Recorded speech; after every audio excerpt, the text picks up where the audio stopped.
11월 13일 월요일, 오늘의 말씀은 욥기 9장 17절부터 35절까지 말씀입니다. 우리 함께 봉독하도록 하겠습니다.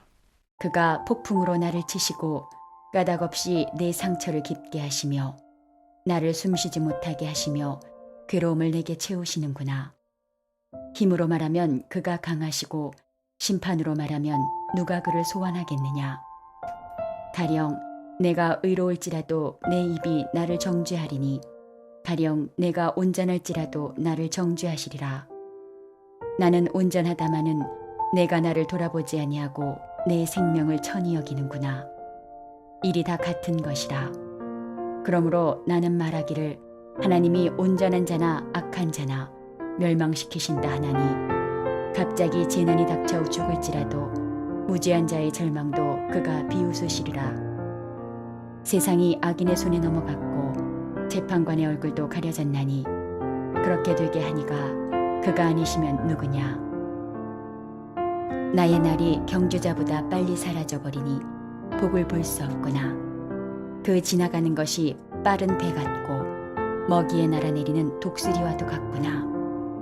가령 내가 말하기를 내 불평을 잊고 얼굴빛을 고쳐 즐거운 모양을 하자 할지라도 내 모든 고통을 두려워하오니 주께서 나를 죄 없다고 여기지 않으실 줄을 아나이다. 내가 정죄하심을 당할진대 어찌 헛되이 수고하리이까. 내가 눈 녹은 물로 몸을 씻고 잿물로 손을 깨끗하게 할지라도 주께서 나를 개천에 빠지게 하시리니 내 옷이라도 나를 싫어하리이다. 하나님은 나처럼 사람이 아니신즉 내가 그에게 대답할 수 없으며 함께 들어가 재판을 할 수도 없고 우리 사이에 손을 얹을 판결자도 없구나. 주께서 그의 막대기를 내게서 떠나게 하시고 그의 위엄이 나를 두렵게 하지 아니하시기를 원하노라. 그리하시면 내가 두려움 없이 말하리라. 나는 본래 그렇게 할 수 있는 자가 아니니라. 오늘 본문은 욥이 자신의 고난을 까닭없는 하나님의 공격으로 알고 혼란스러워하는 내용입니다. 물론 주거 하늘 법정에 가면 하나님께서 판단하신 대로 따라야겠지만 지금 자신이 생각하기로는 나는 의로운 일 외에는 하지 않았기 때문에 억울하다라고 판단하고 있죠.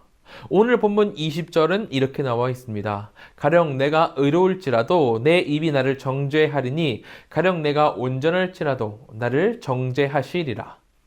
욥은 아무리 생각해도 자신의 잘못을 찾지 못했습니다. 그래서 의인인 자신을 하나님이 왜 죄인처럼 대하시는지 이해하지 못했어요. 하나님은 아무 이유 없이 나를 폭풍으로 치시고 까닭없이 상처를 깊게 하시고 숨도 쉬지 못하게 하는 분이라 이야기하고 있습니다. 심지어는 까닭없이 고난을 겪게 하시는 주님을 상대로 소송을 해볼까 생각도 하지만 신이신 하나님을 법정에 세울 수도 없고 그렇다고 완벽하신 주님을 상대로 이길 가능성도 없어 보이기에 굉장히 침울해하고 있죠. 그러면서 억울하다 하면서 자기 변명을 늘어놓고 있는 상황입니다. 그럼 그는 어떤 내용을 들어 억울하다 말하고 있을까요? 욥은 22절부터 23절에 이렇게 이야기합니다. 일이 다 같은 것이라. 그러므로 나는 말하기를 하나님이 온전한 자나 악한 자나 멸망시킨다 하시니 갑자기 재난이 닥쳐 죽을지라도 무죄한 자의 절망도 그가 비웃으시리라. 이게 무슨 이야기냐면은 하나님께서 악한 자나 선한 자나 똑같이 멸망시키신다고 하니 무고한 자가, 무죄한 자가 절망에 이르게 된다는 겁니다. 우리는 기본적으로 인과율이라는 것을 믿습니다. 원인이 있으면 그 원인에 따른 결과가 나타난다는 거죠. 물건을 훔치면 벌을 받고 남들을 도우면 칭찬을 받는 거, 이게 매우 당연한 일이잖아요. 그런데 욥은 자신의 고난은 이런 인과율이 해당되지 않는다라고 이야기하고 있는 겁니다. 자신은 잘못을 저지른 적도 없고 하나님을 최선을 다해 섬겼을 뿐인데 왜 이런 고난이 나에게 일어나는지 도저히 잘 모르겠다라고 신원하고 있는 거예요. 악한 원인이 없는데 어떻게 이런 결과가 나타날 수 있는지 알 수 없다라고 이야기하는 거죠. 우리나라의 옛 조상들도 권선징악이라는 사자성어로 이야기를 했습니다. 선은 칭찬받고 악은 벌을 받는다는 것을 당연하게 여겼어요. 세상 어느 나라를 가던 이것은 마찬가지이죠. 어느 나라를 가도 선과 악의 기준이 어느 정도이냐 하는 문제는 있을지라도 그 나라들이 정해놓은 선을 행하면 죄가 되지 않고 악을 행하면 죄가 되어 처벌을 받는다는 게 기본적인 사회의 약속입니다. 하지만 그것은 인간의 기준에서 정의이고 우리 사람의 기준에서 올바른 것이죠. 세상을 보면은 의인이든 악인이든 어떠한 구분 없이 심판에 처해지고 아무리 무죄한 자라도 갑작스러운 재난에 목숨을 잃기도 합니다. 그런데 이 현상을 보고 욥은 하나님을 무죄한 자의 절망을 하늘에서 비웃으시는 잔인한 폭군인 양 묘사하고 있는 거예요. 인과율이 적용되지 않고 불의가 판치는 세상이 된 게 하나님이 이 인과율, 권선징악의 판단을 내팽개쳐 버렸기 때문에 세상이 이렇게 되어버렸다고 주장을 하고 있는 겁니다. 우리 인간들은 그런 것 같아요.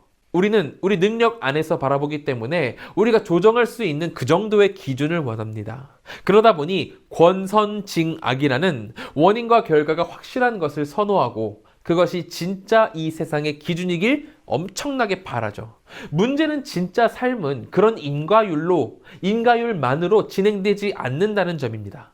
좀 전에 말씀드렸듯이 우리는 이해할 수 없는 수많은 부조리가 우리의 삶 가운데에서 발생하고 우리에게 고통을 주는 것을 보게 됩니다. 그러면 우리는 이 인과율이 대체 나한테 왜 일어나게 된 건지 고뇌하고 고심합니다. 그런 고심 끝에 다다르면 우리에게 어떤 일이 발생하냐면 하나님에 대한 불신과 원망이 일어나게 돼요. 나는 아무것도 하지 않았는데 하나님이 이 일을 나에게 허락하셨다. 하나님께서 저 악들을 처벌하지 않고 가만히 두셨기 때문에 그것이 돌고 돌아 나에게 일어나게 된 것이다 라고 생각을 하면서 하나님 대체 나한테 왜 이러시냐고 원망을 바라게 되죠. 절망을 계속 바라게 됩니다. 인간인 욥은 그래서 이렇게 절규하고 있는 거예요. 33절입니다. 우리 사이에 손을 얹을 판결자도 없구나. 아무도 나를 위해 이 법정에서 변호해 줄 이도 없고 공정하게 재판해 줄 이도 없고 눈물 흘려 줄 이 없고 보호해 줄 이 없으니 이 얼마나 악하고 이 얼마나 외롭고 개탄스러운가.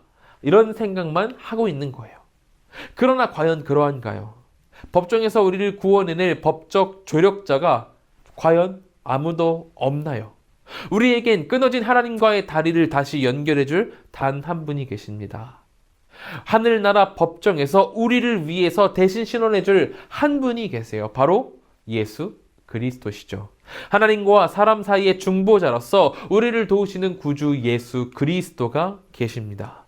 계속되는 고통 속에서 내 아픔과 억울함을 알아줄 이가 없어 답답하십니까?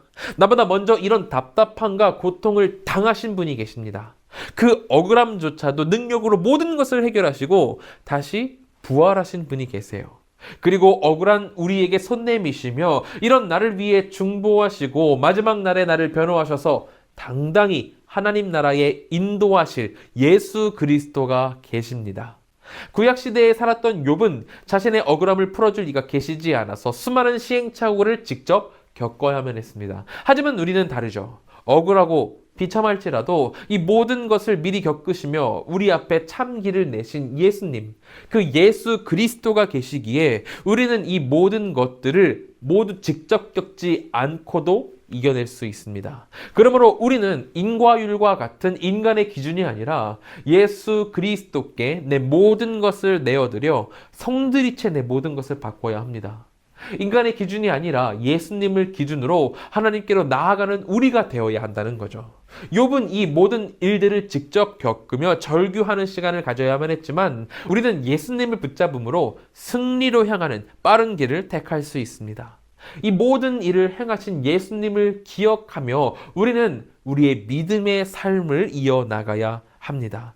그것이 바로 하나님께서 우리에게 베푸신 선물이며 우리에게 베푸신 큰 행복이기 때문이죠.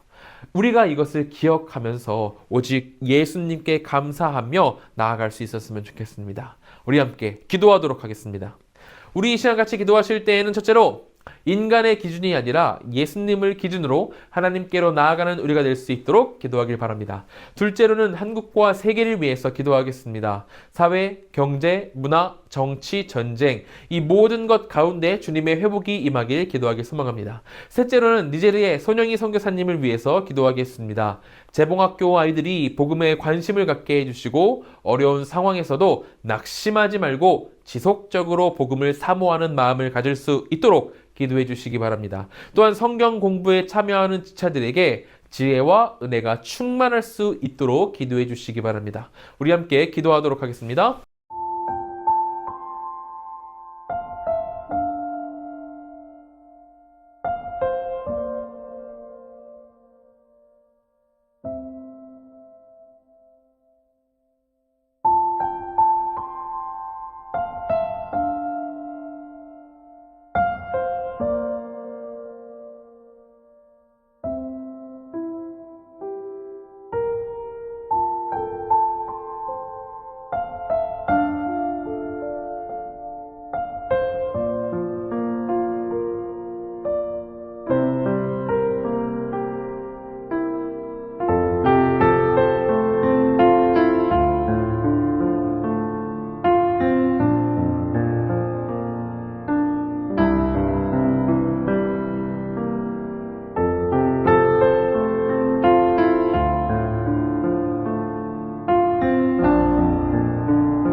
제가 기도하고 마치도록 하겠습니다. 사랑과 은혜가 충만하신 하나님, 우리가 인간의 기준이 아니라 하나님의 기준으로 생각하고 그 길로 나아갈 수 있도록 인도하여 주시옵소서. 우리가 아무리 억울하더라도 하늘나라 법정에서 아무리 억울하고 지옥을 갈 것 같더라도 우리를 위해서 대신 신원해 주시고 인도해 주시는 예수 그리스도가 계시다는 것을 기억하고 예수님을 힘입어 하나님께로 바르게 나아갈 수 있도록 인도하여 주시옵소서.